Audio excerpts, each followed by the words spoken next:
Welcome back friends. एक बार फिर से स्वागत है आपके हमारे चैनल में, जिसमें जो है हम एनसीईआरटी क्लास 9th और 10th के मैथ और साइंस और दूसरे सब्जेक्ट जो है एक एक चैप्टर बारी बारी से समझते हैं और सीखते हैं।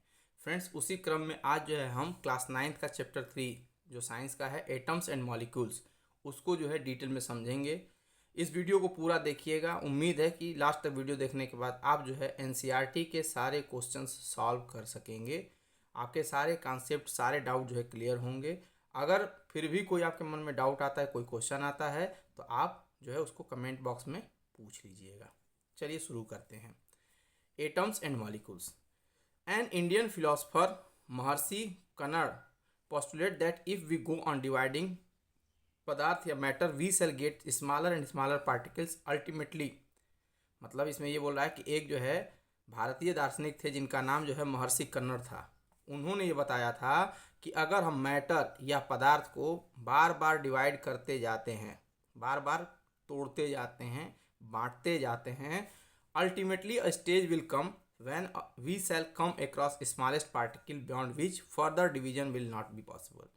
तो बार बार जब डिवाइड हम करते जाएंगे तो एक समय ऐसा आएगा जब जो है एक समय इतना छोटा स्मॉलेस्ट पार्टिकल हो जाएगा जिसको हम आगे डिवीजन नहीं कर सकते हैं।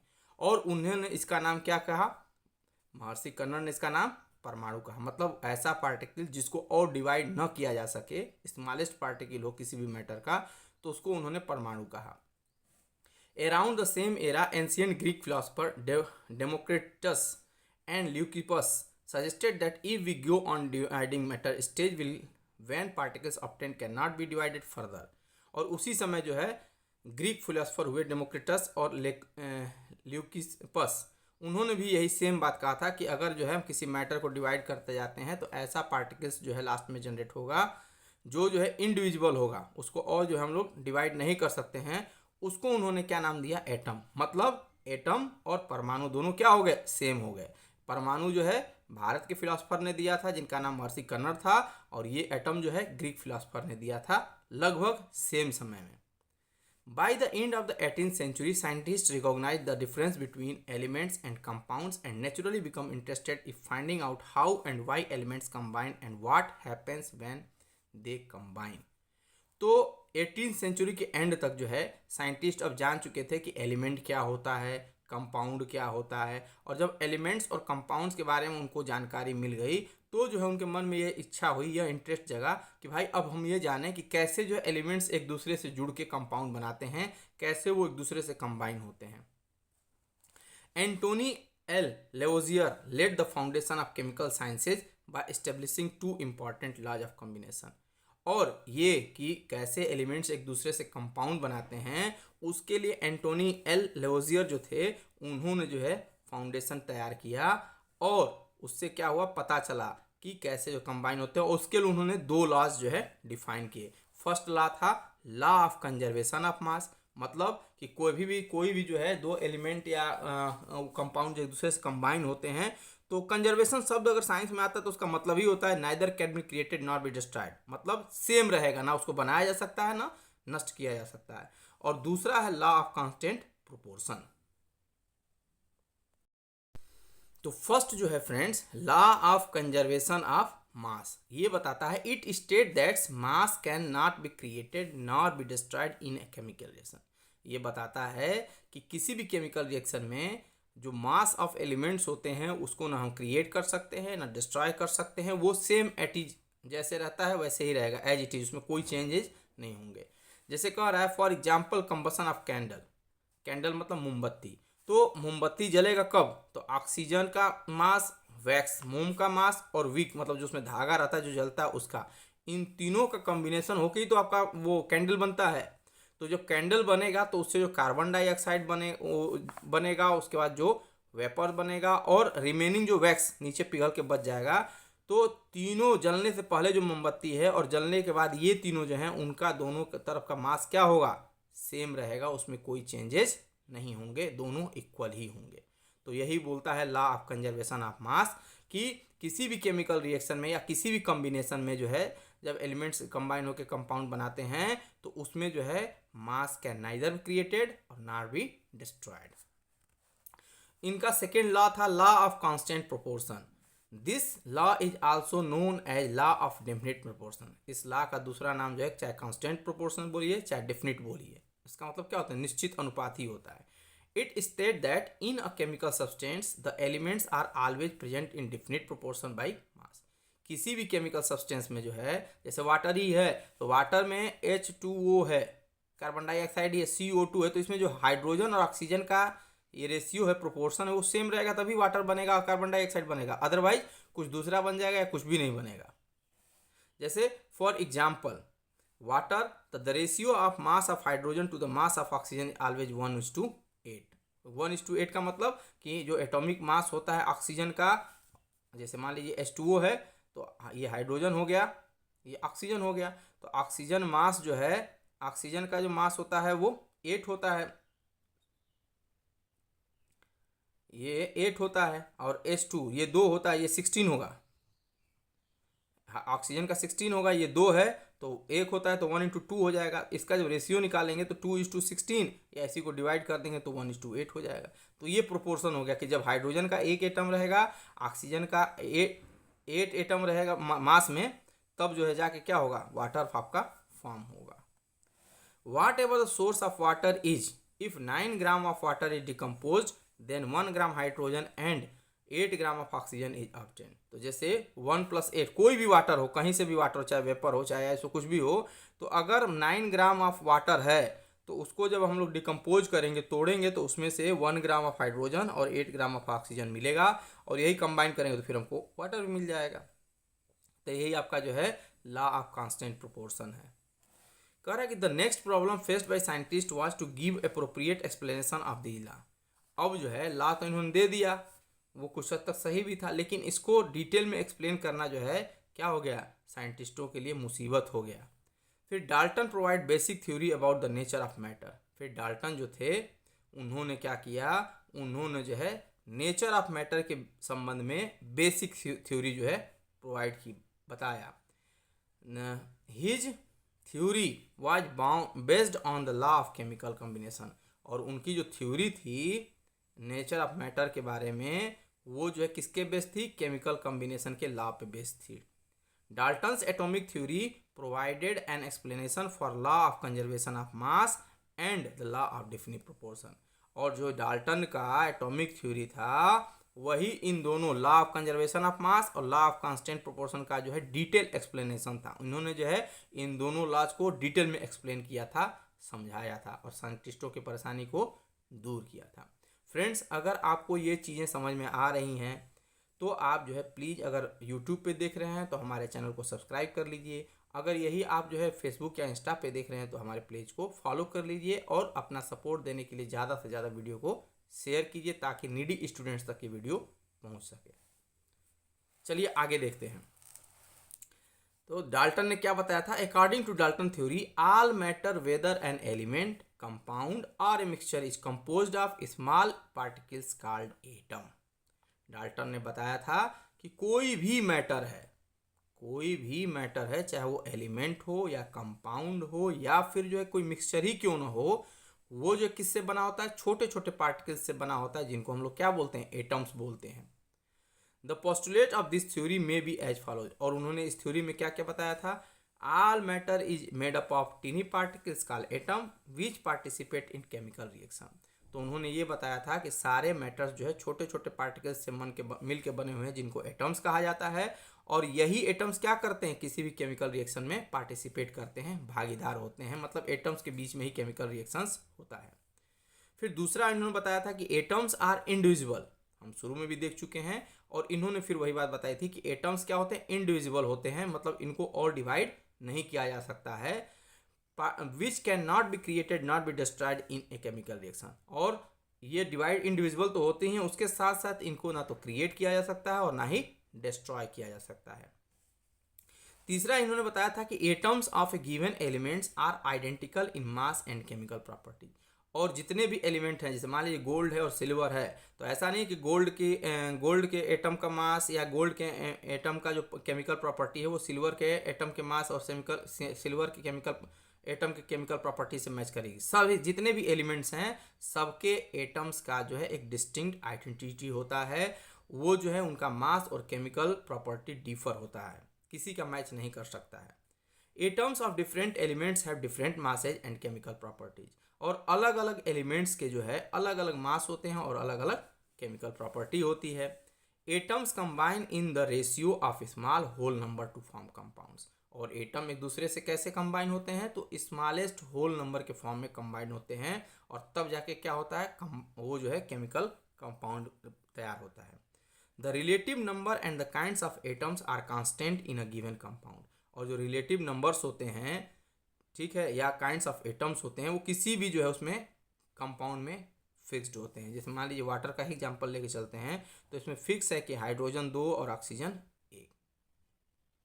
व्हाट इज एन एटम, तो एटम हम पढ़ चुके हैं कि atom is the smallest particles which can not be divided further of any matter. तो वही लिखा है, atoms are very small, they are smaller than anything that we can image, atomic radius is nanometer. आपको आ रहा है कि वो एटम्स क्या होते हैं, तो एटम्स जो है बहुत छोटे होते हैं, इतने छोटे हैं तो जो हमारे इमेजिनेशन से भी ज़्यादा छोटे होते हैं, उसको हम इमेजिन भी नहीं कर सकते हैं। जैसे हाइड्रोजन का एटम का जो डायमीटर रेडियस होता है वो 10⁻⁻10 नैनोमीटर होता है। वाटर का 10⁻⁻9 मीटर होता है। हेमोग्लोबिन का 10⁻⁻8 नैनोमीटर होता है। तो बहुत छोटा है, हमारे इमेजिनेशन से भी छोटा है, जिसको हम इमेजिन नहीं कर सकते हैं। तो नेक्ड आई से देखने का तो सवाल ही पैदा नहीं होता है। तो फ्रेंड्स, आपको यहाँ तक समझ में आया, तो चलिए अब आगे देखते हैं। अगर कुछ डाउट आ रहा होगा तो प्लीज़ जो है आप उसको कमेंट बॉक्स में पूछिएगा, हम उसका रिप्लाई करेंगे। नेक्स्ट है friends heading, what are the modern day symbols of atoms of different elements. तो हर एलिमेंट को दिखाने के लिए जो है क्या है, अलग अलग सिंबल्स बनाए गए हैं। सबका एक अपना जो है पहचान है। जैसे हम लोग स्कूल में पढ़ते हैं तो उसमें आईडी कार्ड होता है ना, सबका आईडी कार्ड डिफर होता है, उस पर सबका डिटेल अलग अलग होता है। तो वैसे ही जो है साइंटिस्टों ने क्या किया है कि सारे एलिमेंट्स को आइडेंटिफाई करने के लिए उनका जो है सिंबल दिया है, और वो सारे एलिमेंट्स के सिंबल क्या है, एक दूसरे से डिफर है। डाल्टन वाज द फर्स्ट, पहले लोग क्या करते थे, पहले जो है एलिमेंट्स को फाइंड आउट करने के लिए लोग चांद, तारे, सूर्य, इसका जो है यूज करते थे symbol. Dalton was the first scientist to use the symbol for elements in a very specific sense. Dalton पहले वैज्ञानिक थे जिन्होंने जो है एलिमेंट्स के लिए सिंबल का प्रॉपर वे में यूज किया था। In the beginning the names of elements were derived from the name of place where they found for the first time. पहले क्या होता था कि किसी भी जो है एलिमेंट्स को नाम देने के लिए उसका जो है जहाँ से वो प्राप्त किया जाता था उसके बेसिस पे जो उसका नामकरण होता था। For example the copper was taken from Cyprus. जैसे कॉपर है तो कॉपर जो है वो सिप्रस से लिया गया था, इसलिए इसका सिंबल क्या था, सी था। बट नाउ अडेज, लेकिन आज क्या है, IUPAC। IUPAC क्या होता है, international union of pure and applied chemistry. ये एक जो है इंटरनेशनल अंतर्राष्ट्रीय जो साइंटिफिक ऑर्गेनाइजेशन है, इसने जो है हर एलिमेंट्स के लिए कुछ नेम अप्रूव किए हैं, कुछ सिंबल डिसाइड किए हैं और कुछ यूनिट भी डिसाइड किए हैं और करती भी है। फ्रेंड्स, ये जो भी टेबल आपकी बुक में भी दिया है, चाहे हम यहाँ बता भी रहे हैं, इसको आपको प्रॉपर वे में लर्न कर लेना है, रिमाइंड करते रहना है, रिमेंबर करते रहना है। क्योंकि आगे जो है ये बहुत ही इंपॉर्टेंट होगा। कब, जब आप केमिकल रिएक्शंस करेंगे और केमिस्ट्री को और डिटेल में पढ़ेंगे तब।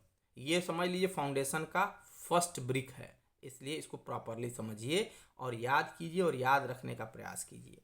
जैसे एल्युमिनियम Al हो गया, आर्गन Ar हो गया, बेरिलियम Ba हो गया, बोरॉन B हो गया, कैल्शियम Ca हो गया, कार्बन C हो गया, कैल्शियम क्लोरीन Cl हो गया, CO C capital O small तो कोबाल्ट हो जाएगा, फिर Cu कॉपर हो गया, F फ्लोरीन हो गया, Au गोल्ड हो गया, H hydrogen, O oxygen, I iodine, Fe iron, इसको फेरस भी बोलते हैं,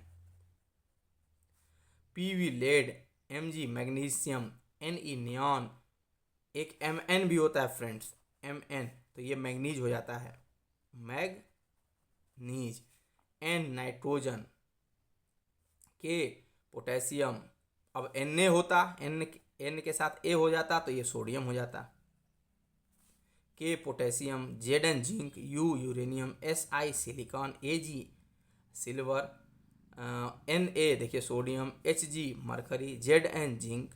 तो ऐसे जो है ये सारे सिंबल्स हो गए। कुछ ही एलिमेंट तो बहुत सारे हैं, उसमें से कुछ का जो इंपॉर्टेंट है, जो फ्रिक्वेंटली यूज होते हैं, तो उनका जो है ये सिंबल है, इसको आप याद कर लीजिएगा। अब आइए देखते हैं एटॉमिक मास क्या होता है। मास का मतलब क्या होता है फ्रेंड्स? Quantity of matter. किसी भी चीज में जो क्वांटिटी ऑफ मैटर होता है उसी को हम लोग मास बोलते हैं। कह रहा एटॉमिक मास क्या होता है? One atomic mass unit is a mass equal to exactly C12। C12 मतलब कार्बन का 12th हिस्सा। Mass of one atom of C12 मतलब किसी भी एटम का एटॉमिक मास जो होता है, एटॉमिक यूनिट मास जो होता है, वो कार्बन के C12 का एटम का 1/12 हिस्सा होता है। The relative atomic mass of all element have be found with respect to the atom of carbon C12। तो जितने भी मतलब एलिमेंट्स हैं उनका एटॉमिक मास जो निकाला गया है वो कैसे निकाला गया है? तो C12 के एटॉमिक मास से ही कंपैरिजन करके निकाला गया है। जैसे 1 किलोग्राम तो फिक्स है हमारे यहाँ कि 1 किलोग्राम क्या होता है, लेकिन 1 किलोग्राम के अलावा अगर मान लीजिए 5 किलोग्राम हमको लेना है तो हम क्या करेंगे? 1 किलोग्राम वाले से 5 टाइम्स वो करेंगे, मल्टीप्लाई करेंगे, 5 टाइम्स वेट करेंगे। तो वैसे ही जो है हर एलिमेंट का हम कार्बन 12 से एटॉमिक मास से जो है रिलेटिव वो करके ज्ञात किए हैं हर एलिमेंट का। जैसे हाइड्रोजन का एटॉमिक मास 1 होता है, कार्बन का 12 होता है, नाइट्रोजन का 4 होता है, ऑक्सीजन का 14 होता है, ऑक्सीजन का 16 होता है, सोडियम का 23 होता है, मैंगनीज का 24 होता है। जैसे मान लीजिए मैंगनीज का 24 है, इसका मतलब क्या हो गया कि कार्बन 12 C12 का जो है 24 टाइम, C12 का जो भी एटॉमिक मास होगा उसका 24 टाइम्स मैग्नीशियम का है। वैसे ही सल्फर का 32 हो गया, कैल्शियम का 40 हो गया और क्लोरीन का 35.5 हो गया। How do atom exist? Atom रहते कैसे हैं? तो atom of most elements are not able to exist independently, मतलब वो स्वतंत्र रूप से नहीं रख सकते हैं। What is a molecule? Molecule क्या होता है? A molecule is a combination of 2 और more atoms that are chemically bound together. ये हमेशा ध्यान रखिएगा, जब एटम्स कंबाइन होते हैं तब क्या बनता है? मॉलिक्यूल्स बनते हैं। जब मॉलिक्यूल्स कंबाइन होते हैं तो क्या बनता है? एलिमेंट बनता है। और जब एलिमेंट कंबाइंड होते हैं तो क्या बनते हैं? कंपाउंड बनता है या फिर मिक्सचर बनता है।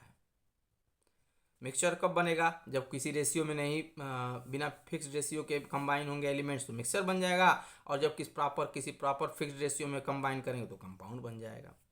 What is a molecule? A molecule is a combination of 2 और more atoms that are chemically bonded together. तो मॉलिक्यूल जो है 2 या 2 से अधिक एटम्स का बॉन्डिंग है, केमिकली बॉन्डिंग है। That is tightly held together by attraction force. और वो जैसे मान लीजिए दोनों एटम्स हैं तो ये एक दूसरे से जुड़ने के लिए क्या होता है? इनके बीच में बहुत तगड़ा जो फोर्स ऑफ अट्रैक्शन होता है जो इनको जोड़ के रखता है। A molecule can be defined as the particles of an element और a compound that is capable of an independent existence and show all property of that elements. ये पीछे भी हम पढ़ चुके हैं फ्रेंड्स कि मॉलिक्यूल्स क्या होता है। तो मॉलिक्यूल जो एटम से जुड़ के बनता है, और जितने भी एटम्स होते हैं सबका जो है जिस एलिमेंट का वो एटम रहेगा उसकी पर्टिकुलर प्रॉपर्टी उसके अंदर होगी। तो जब एटम से जुड़ के मॉलिक्यूल बन रहा है तो उसकी भी तो प्रॉपर्टी सेम होगी। तो इसीलिए हर एलिमेंट के मॉलिक्यूल्स की प्रॉपर्टी क्या होती है? अलग अलग होती है, पर्टिकुलर होती है। एटम ऑफ सेम और different element can join together to form molecules. Atoms जो है एक एलिमेंट के भी, सेम एलिमेंट के भी, और 2 अलग अलग एलिमेंट्स के भी एक दूसरे से क्या हो सकते हैं? जुड़ सकते हैं, और जुड़ के क्या बना सकते हैं? मॉलिक्यूल बना सकते हैं। Molecules of elements. The molecule of an element are constituted by same type of atoms. तो molecules of elements, जैसे सोडियम का एलिमेंट्स है तो उसमें जो है सोडियम के ही एटम्स कंबाइन करेंगे, कैल्शियम का है तो कैल्शियम के ही एटम्स कंबाइन करेंगे, हाइड्रोजन का है तो हाइड्रोजन के ही एटम्स कंबाइन करेंगे। तो किसी भी एलिमेंट का मॉलिक्यूल क्या होता है? उस पर्टिकुलर एलिमेंट्स के एटम्स के कॉम्बिनेशन के थ्रू बनता है। अब ये जो है मोनोएटॉमिक भी हो सकता है। मोनोएटॉमिक मतलब सिंगल एटम्स रहेंगे, डायएटॉमिक मतलब 2 एटम्स होंगे, ट्राइएटॉमिक मतलब 3 एटम्स होंगे। जैसे मोनोएटॉमिक का एग्जांपल क्या हो गया? आर्गन और हीलियम। इनके एटम्स क्या होते हैं? इनके मॉलिक्यूल्स क्या होते हैं? सिंगल, एक ही एटम जो मॉलिक्यूल का काम करता है। डायएटॉमिक मतलब ऑक्सीजन, ये दो मिलते हैं। ट्राइएटॉमिक मतलब 3 एटम्स मिलते हैं, जैसे ओजोन का है। The number of atom constituting a molecule is known as atomicity. और जो भी, जैसे मान लीजिए मोनोएटॉमिक, डायएटॉमिक, ट्राइएटॉमिक क्या है? ये जो है किसी भी मॉलिक्यूल का एटोमिसिटी बोलते हैं, इसको एटोमिसिटी बोला जाता है। तो ये डिफिनीशन आप याद रखिएगा फ्रेंड्स। व्हाट इज एटोमिसिटी कोई पूछे आपसे तो आप सीधा बोल देंगे the number of atoms constituting a molecule is called atomicity, is known as atomicity.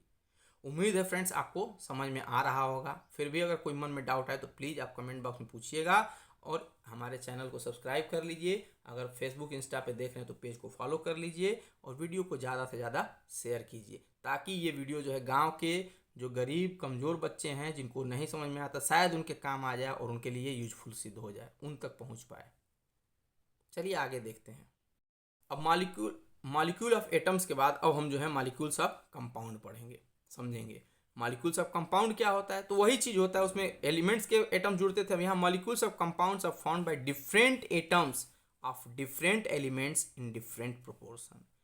तो डिफरेंट एलिमेंट्स के एटम्स जो है डिफिनिट प्रोपोर्शन में एक दूसरे से कंबाइन होते हैं, तो क्या बनता है, मॉलिक्यूल ऑफ कंपाउंड बनता है। हम जानते हैं फ्रेंड्स कंपाउंड का डेफिनेशन क्या होता है। अगर आप नहीं जानते होंगे तो पिछला वीडियो देखिएगा, उसमें हमने बहुत डिटेल में समझाया था। कंपाउंड क्या होते हैं, व्हेन 2 और more elements combine in fixed proportion then compound forms. तो जब कभी भी जब फिक्स्ड प्रोपोर्शन में 2 एलिमेंट्स के एक दूसरे से कंबाइन होते हैं तो कंपाउंड होता है। तो वैसे ही जो है जब 2 एलिमेंट्स के एटम्स जो है एक दूसरे से किसी डिफिनिट प्रोपोर्शन में फिक्स्ड प्रोपोर्शन में कंबाइन होंगे तो वो जो मॉलिक्यूल बनेगा वो मॉलिक्यूल ऑफ कंपाउंड कहा जाएगा। What is N ions, ions क्या होते हैं फ्रेंड्स, तो compounds compose of metal and non metals contained charge species called ions. Charge species मतलब कि निगेटिव और पॉजिटिव। चार्ज स्पेसिफिक मतलब निगेटिव और पॉजिटिव। तो कंपाउंड जो भी होते हैं मेटल्स या नॉन मेटल्स से बनते हैं तो उनके अंदर जो होता है चार्ज स्पेसीज होते हैं जिनको हम लोग आयंस बोलते हैं। या हम ये भी बोल सकते हैं कि कंपाउंड जो मेटल या नॉन मेटल से बनते हैं उनके भीतर जो है आयंस प्रेजेंट होते हैं। आयंस में consist of single charge atom और a group of atoms that have net charge on them. और ये आयंस जो है सिंगल चार्ज भी हो सकते हैं या फिर ग्रुप ऑफ एटम्स होते हैं जिनमें जो है क्या हो, एक जो है टोटल चार्ज लगा हुआ हो, नेट चार्ज लगा हुआ हो। आयन जो है पॉजिटिव भी हो सकता है और निगेटिव भी हो सकता है। जो पॉजिटिव चार्ज होता है, ऐसा आयन जो पॉजिटिवली चार्ज हो तो उसको हम लोग केटायन बोलते हैं, और जो निगेटिवली चार्ज होता है उसको हम लोग एनायन बोलते हैं। जैसे NaCl है तो Na में Na प्लस Cl माइनस, मतलब सोडियम क्लोराइड में सोडियम जो है आपका केटायन हो गया और क्लोरीन क्या हो गया, क्लोरीन जो है आपका एनायन हो गया। Writing a chemical formula, chemical formula हम लोग कैसे लिखते हैं, जैसे H2O हो गया या फिर जो है आपका NaCl हो गया या फिर आपका जो है आप मान लीजिए PbO4 हो गया।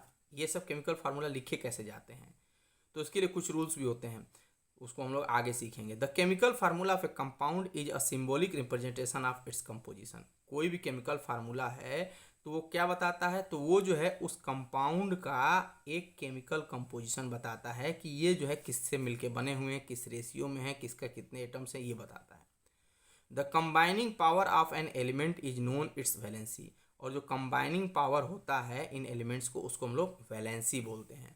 Valency can be use to find out how with the atom of an element combined with the atom of another element. Valency क्या करता है, तो वैलेंसी बताता है कि किस प्रकार से एक एटम जो है किसी दूसरे एलिमेंट के एटम से एक दूसरे से कैसे कंबाइंड हुआ है, वो वैलेंसी डिसाइड करता है। कह रहा rules for writing a chemical formula. अब कौन कौन से रूल्स हैं जिसको जो दिमाग में रख के हम क्या कर सकते हैं, केमिकल फार्मूला लिख सकते हैं।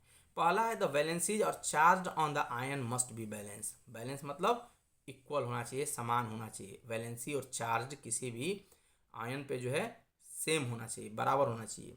When a compound consist of a metal, जब कोई कंपाउंड किसी मेटल या नॉन मेटल से बनता है तो द नेम और the symbol of metal is written first. जैसे मान लीजिए कि ये जो है हाइड्रोजन से बना हुआ है तो पहले हम क्या करते हैं, मेटल या नॉन मेटल का सिंबल लिखते हैं, जैसे H और O लिख देंगे। For example calcium chloride CaO मतलब कैल्शियम ऑक्साइड, NaCl मतलब कैल्शियम क्लोराइड, FeS मतलब फेरस सल्फाइड, फिर CO copper oxide. Where OCl मतलब ऑक्सीजन क्लोरीन सल्फर, ये क्या है, नॉन मेटल हैं। अगर आपको ये समझने में दिक्कत हो रही है कि मेटल और नॉन मेटल क्या होते हैं तो आप जो है पिछले वीडियो को देखेंगे तो उसमें हमने आपको डिटेल में बताया कि मेटल क्या होते हैं, नॉन मेटल क्या होते हैं और मेटलाइट्स क्या होते हैं। तो पहले हम क्या करेंगे, ये नॉन मेटल्स होते हैं और इनको हम लोग क्या करेंगे, राइट साइड में लिखेंगे, राइट साइड में लिख देंगे। राइट साइड मतलब ऐसे लिख देंगे, जैसे मान लीजिए ऑक्सीजन है तो यहाँ ऑक्सीजन लिख दिया हम और यहाँ जो है हम कैल्शियम लिख देंगे। फिर where are written on right, where calcium sodium iron copper are metals written on left. मतलब आपको हमेशा ध्यान रखना है कि जो मेटल्स होंगे उनको लेफ्ट साइड में लिखना है, जो नॉन मेटल्स होंगे उनको राइट साइड में लिखना है। सबसे पहला काम ये हो गया किसी भी केमिकल फार्मूला को लिखने से। अगर आपको ये समझ में नहीं आ रहा है कि मेटल क्या होते हैं, नॉन मेटल क्या होते हैं, तो कैसे लिखेंगे आप कि लेफ्ट में क्या लिखेंगे, राइट में क्या लिखेंगे, तो उसके लिए आपको पिछला वीडियो देखना पड़ेगा जिसमें हम आपको क्या बताए हैं, मेटल और मेटलाइट्स को, मेटल नॉन मेटल और मेटलाइट्स को डिटेल में बताया है। तो हमने मेटल को लेफ्ट साइड में लिख दिया और नॉन मेटल को राइट साइड में लिख दिया। फिर क्या होगा, in compounds with polyaatomic ions the number of ions present in the compound is indicated by enclosing the formula of ion in a bracket and writing the number of ion outside the bracket। मतलब जो ions होंगे वो inside bracket लिखे जाएंगे और जो उनके atoms के वो नंबर होंगे, नंबर ऑफ आयंस जो होंगे वो आउटसाइड लिखे जाएंगे। जैसे देखिए यहाँ समझते हैं डिटेल में फ्रेंड्स। हाइड्रोजन क्लोराइड है तो हाइड्रोजन आपका मेटल हो गया और क्लोराइड जो है आपका, क्लोरीन क्या हो गया, क्लोरीन जो है आपका नॉन मेटल हो गया। तो हाइड्रोजन की वैलेंसी 1 हो गई और क्लोरीन की वैलेंसी 1 हो गई। तो फिर हमने क्या किया, इसको क्रॉस मल्टीप्लिकेशन जैसे मैथ में करते हैं, इस 1 का हाइड्रोजन मल्टीप्लाई किया तो H लिख दिया और इस 1 का क्लोरीन मल्टीप्लाई किया तो Cl लिख दिया। इसको H1Cl1 भी लिखा जा सकता है। तो ये हो गया हाइड्रोजन क्लोराइड का केमिकल फार्मूला। सबसे पहले क्या करना है, आपको मेटल और नॉन मेटल को लिखना है, फिर उनकी वैलेंसी उनके नीचे लिखनी है और उसके बाद आपको क्रॉस मल्टीप्लाई कर देना है। जैसे यहाँ देखिए सोडियम है, सोडियम नाइट्रेट है तो सोडियम आपका क्या हो गया, सोडियम आपका मेटल हो गया, नाइट्रेट क्या हो गया, नॉन मेटल हो गया। तो इसकी वैलेंसी भी 1, इसकी वैलेंसी भी 1, क्रॉस मल्टीप्लाई कर दिए तो Na3 हो गया। अब यहाँ देखिए ये कैल्शियम क्लोराइड है, सॉरी कैल्शियम ऑक्साइड है। तो कैल्शियम तो जानते हैं कि मेटल होता है, तो इसकी वैलेंसी 2+ है और ऑक्सीजन की वैलेंसी 2- है। अब इसको क्रॉस मल्टीप्लाई करेंगे तो Ca2 और O2 हो जाएगा। तो उम्मीद है फ्रेंड्स आपको समझ में आ गया। सबसे पहले क्या करना है, मेटल्स को आपको लेफ्ट साइड में लिखना है, नॉन मेटल्स को राइट साइड में लिखना है, फिर उनके नीचे उनकी वैलेंसी लिख के आपको क्रॉस मल्टीप्लाई कर देना है। जो आएगा वही आपका क्या हो जाएगा, उसका केमिकल फार्मूला हो जाएगा। मॉलिक्यूलर मास क्या होता है, the molecular mass of a substance is the sum of atomic masses of all atoms in a molecule of substance. मतलब मॉलिक्यूलर मास जो है किसी भी सब्सटेंस में, मॉलिक्यूलर मास जो होता है तो उसमें जिन भी अलग अलग एटम्स से, जिन भी अलग अलग एलिमेंट से मिलकर वो बना हुआ था, सबके एटॉमिक मास को हम क्या कर देते हैं, कंबाइन कर देते हैं, ऐड कर देते हैं। तो उससे जो है किसी भी सब्सटेंस का हमको मॉलिक्यूलर मास पता चल जाता है। Therefore the relative mass of A molecule expressed in atomic mass unit. और इसीलिए जो है हम रिलेटिव मास किसी भी मॉलिक्यूल का रिप्रेजेंट करने के लिए एटॉमिक मास यूनिट माइक्रोन या AMU से दिखाते हैं। इस चैप्टर का लास्ट हेडिंग है। अगर वीडियो आप सीरियसली ध्यान से देख लिए हैं, पूरा यहाँ तक देख लिए हैं, तो प्लीज़ जो है आप इसके बेसिस पे NCERT के क्वेश्चन करिएगा और उसमें अगर कोई डाउट आता है तो आप कमेंट में क्या करिए, ज़रूर पूछिए, उसका रिप्लाई आपको मिलेगा। फार्मूला यूनिट मास क्या होता है, formula unit mass of a substance is the sum of atomic masses of all atom in a formula unit of a compound. तो फार्मूला यूनिट किसी भी मास क्या होता है, sum of atomic masses of all atoms. जितने भी atoms होते हैं सबके एटॉमिक मास का सम होता है, जिससे कि वो कंपाउंड क्या होता है, बना होता है। It is calculated in the same manner as we calculate the molecular mass. और ये फार्मूला यूनिट मास भी वैसे ही कैलकुलेट किया जाता है जैसे कि पीछे हम पढ़े हैं मॉलिक्यूलर मास कैलकुलेट करने के लिए। The only difference is that we use the word formula unit for those substance whose constituent particles are ions. बस जो है इसमें क्या अंतर है, तो नाम का अंतर। यहाँ पे हम फार्मूला का यूज कर लेते हैं, फार्मूला रहेगा मतलब उसमें आयंस प्रेजेंट होते हैं। ठीक है फ्रेंड्स, और कोई अंतर नहीं है। कैलकुलेट करने का स्टेप्स जो है वो same as it is molecular mass की तरह से है। तो फ्रेंड्स यहाँ पे ये चैप्टर आपका एंड हुआ। जल्दी ही जो है हम मैथ या साइंस का अगला वीडियो लेके आएंगे। तब तक आप इस वीडियो को देख के एक्सरसाइज सॉल्व करने का प्रयास कीजिए। अगर कोई डाउट आता है तो पूछिए। Thank you very much.